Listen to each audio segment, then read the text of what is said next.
আসসালামু আলাইকুম। সকল শিক্ষার্থীকে স্বাগত জানিয়ে শুরু করছি ম্যাথ ক্লাস। আজকে ম্যাথ ক্লাসের সপ্তম শ্রেণী গণিতের অনুশীলনী 4.3 প্রশ্ন নম্বর 25। প্রশ্নটি সহজে সমাধান দেব। তাহলে দেখো, এখানে প্রদত্ত রাশিটি অপরিবর্তিত অবস্থায় তুলি।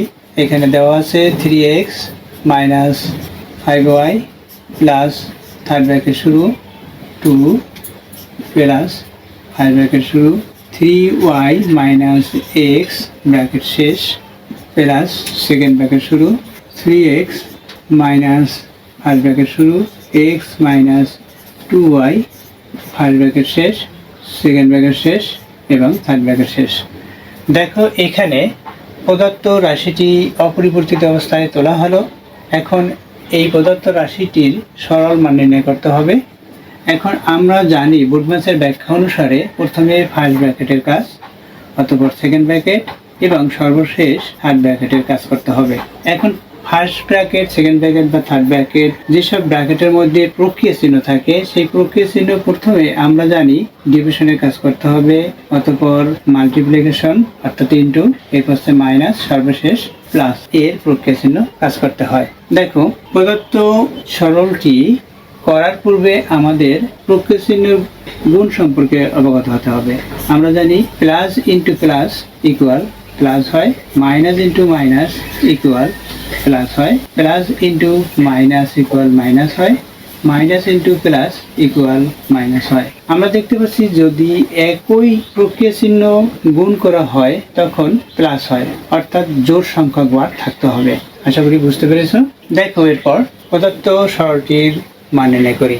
ইকুয়াল, আমরা প্রথমে যেহেতু ফার্স্ট ব্র্যাকেটে কাজ করব, তাই এখন ফার্স্ট ব্র্যাকেটের মধ্যে আমাদের দেখতে হবে একই রাশি কিনা। সেগুলো একই রাশি হলে সেগুলো যোগ বিয়োগ হয়। এখানে এক্স, এখানে ওয়াই, সুতরাং এটা যোগ বিয়োগ হবে না। তাহলে এই ফার্স্ট ব্র্যাকেটের পূর্বে যে প্রক্রিয়া চিহ্ন আছে সেটা দ্বারা আমরা এখানে গুণ করব। ফার্স্ট ব্র্যাকেটের মধ্যে রাশিগুলোকে, অর্থাৎ মধ্যে রাশিগুলোর প্রক্রিয়া চিহ্নের সাথে গুণ হবে। এখন এই যে মাইনাস, এখানে প্লাস আছে, এটার সাথে গুণ হবে, আবার এই মাইনাসের সাথে গুণ হবে। দেখো কিভাবে করতে হয়। লিখি 3x minus 5y plus third bracket শুরু 2 প্লাস ফার্স্ট ব্র্যাকেট শুরু 3y।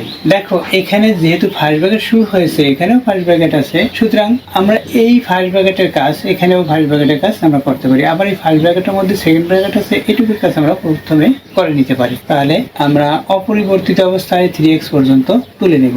3y minus x bracket শেষ করি প্লাস 3x, এখানে সেকেন্ড ব্র্যাকেট শুরু, এরপর 3x, এই মাইনাস সেন্টার এখন এখানে গুণ করবো, এই মাইনাস এখানে প্লাস। দেখো, মাইনাসের সাথে প্লাসের সাথে গুণ করলে মাইনাস হয়, মাইনাস লিখি। এখানে এই মাইনাস, এখানে প্লাস, যখন গুণ করছি মাইনাস হয়েছে, এখানে রাশি কি আছে, এক্স আছে, এটা লিখে নেব। এই মাইনাসের সাথে মাইনাস গুণ করলে প্লাস হয়, সেটা লিখে নেই। এরপর হচ্ছে কি রাশি আছে সেটা লিখি। এখানে 2y আছে, সেটা লিখি। এখানে ফার্স্ট ব্র্যাকেটের কাজ সমাপ্ত, সুতরাং ফার্স্ট ব্র্যাকেট তুলে দিতে হবে, অর্থাৎ উঠিয়ে দিতে হবে। উঠিয়ে দিলাম।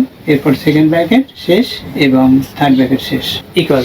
দেখো, এখন এই সেকেন্ড ব্র্যাকেটের কাজ করব, কিন্তু এখানে সেকেন্ড ব্র্যাকেট, এখানে ফার্স্ট ব্র্যাকেট, সুতরাং এই ফার্স্ট ব্র্যাকেটের কাজ করে নিতে হবে প্রথমে। তাহলে দেখো কিভাবে করতে হয়। এখানে 3x minus 5y plus third bracket শুরু, এরপর 2, এই প্লাস সাইন দ্বারা এখানে গুণ হবে। যেহেতু এই দুইটি আমরা যোগ বিয়োগ করতে পারতেছি না, কারণ ভিন্ন রাশি, তাহলে এইখানে প্লাস, এখানে প্লাস, প্লাসের সাথে প্লাস গুণ করি প্লাস, এখানে আছে কি 3y, এই প্লাস এই মাইনাস গুণ করি মাইনাস হবে x, ফার্স্ট ব্র্যাকেট উঠে গেছে। এরপর এখানে প্লাস সাইন, এখানে কি হবে, এখানে আমরা যোগ বিয়োগ করবো, অর্থাৎ সেকেন্ড ব্র্যাকেট শুরু।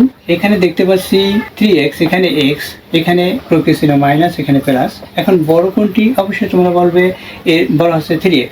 এর কারণ হচ্ছে যে সাংখ্যিক সহগ বা সহগ সংখ্যা বড় হয় তার প্রক্রিয়া চিহ্ন হয়। এখানে প্লাস সাইন, আবার প্লাস সাইন না দিলে হয়। এখানে তাহলে কি হবে, 3x থেকে এখানে 1x আছে, 1 বাদ যাবে, অর্থাৎ 3 থেকে 1 বাদ গেলে 2x হচ্ছে রাশি, সেটা লিখে দেই। এরপর হচ্ছে প্লাস সাইন, এখানে 2y আছে, 2y লিখি। এরপর সেকেন্ড ব্র্যাকেট শেষ, থার্ড ব্র্যাকেট শেষ ইকুয়াল দেই। ইকুয়াল, এখন দেখো এখানে যেহেতু ভিন্ন ভিন্ন, তাই একইভাবে এই প্রক্রিয়া চিহ্ন দ্বারা এখানে গুণ করব। তাহলে অপরিবর্তিত অবস্থায় এ পর্যন্ত আমরা তুলে নিব।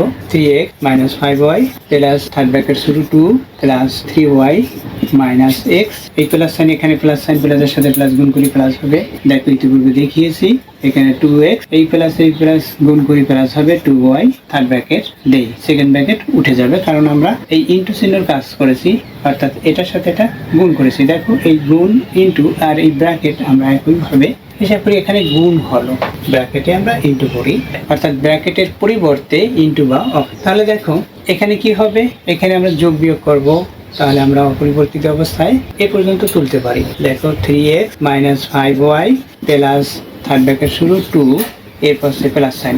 দেখো এখানে y আছে, এখানে y আছে, এই y এর এখানে সাংখ্যিক সহগ 2 প্লাস সাইন, এখানেও প্লাস সাইন, সুতরাং এটা মোট হবে, অর্থাৎ 3 এর সাথে 2 প্লাস হবে।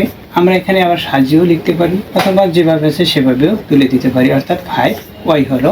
এখানে কি, এখানে প্লাস সাইন এখানে মাইনাস সাইন, বড় হচ্ছে এটা সাংখ্যিক সহগ 2, এখানে 1 আছে, 2 এর সাইন হচ্ছে প্লাস সাইন, 2 থেকে 1 বাদ, অর্থাৎ 1x বা x এভাবে লিখতে পারি। এরপর যেহেতু এটা ভিন্ন ভিন্ন, সুতরাং এই প্লাস সাইন দ্বারা একইভাবে গুণ করব, তাতে এটা আছে ইনটু, এখন আমাদের গুণ করতে হবে। এখানে 3x মাইনাস 5y, এই প্লাস প্লাসের সাথে প্লাস গুণ করি প্লাস হবে, এই প্লাসের সাথে প্লাস গুণ করি, এখানে 5y আছে 5y লিখি, এই প্লাসের সাথে প্লাস গুণ করি প্লাস, এখানে x আছে x লিখি, এখানে থার্ড ব্র্যাকেট উঠে যায় ইকুয়াল। এখন আমরা এখানে হিসাব করব কি হবে, এখানে দেখো এখানে মাইনাস 5y এখানে প্লাস 5y, সুতরাং এটা থেকে এটা বাদ, তাহলে y বিনিশ হয়ে গেল। এরপর কি, এখানে দেখো 3x এখানে হচ্ছে x, এটা প্লাস সাইন এখানেও প্লাস সাইন, অর্থাৎ 3 সাথে এখানে 1 আছে সাংখ্যিক সহগ, এটা উজ্জ্ব আছে, 3 সাথে 1 প্লাস হলে 4 হবে, x হবে, সেটা লিখলাম। এরপর বাকি আছে এই কনস্ট্যান্টটি অর্থাৎ ধ্রুবকটি 2, এটা এখান থেকে আমরা কমন নিতে পারি। কি কমন যাবে, এখান থেকে 2 কমন যাবে, যেহেতু এটা 2 আছে, এখানে 2 এর সাথে 2 গুণ করলে 4 হয়, তাই আমরা এভাবে 2 কমন নিয়ে এখানে 2x প্লাস 1 এভাবে লিখতে পারি। এটা হচ্ছে নির্ণেয় সরল মান, বা এটাও আমরা সরল মান লিখতে পারি। অতএব নির্ণেয় সরল মান কত পেয়েছি, 2 × 2x প্লাস 1, এটা হচ্ছে আনসার। আশা করছি অঙ্কটির সমাধান বুঝতে পেরেছো। দেখো এই অঙ্কের বিকল্প নিয়ম আছে, সেই বিকল্প নিয়ম শিখতে বা জানতে চাইলে অবশ্যই কমেন্ট সেকশনে কমেন্টস করবে, আমি এই বিকল্প নিয়ম এর সহজভাবে সমাধান দেব। আশা করছি বুঝতে পেরেছো অঙ্কটির সমাধান। এতক্ষণ ম্যাথ ক্লাসের সাথে থাকার জন্য সকলকে ধন্যবাদ জানিয়ে আজকের মতো বিদায় নিচ্ছি।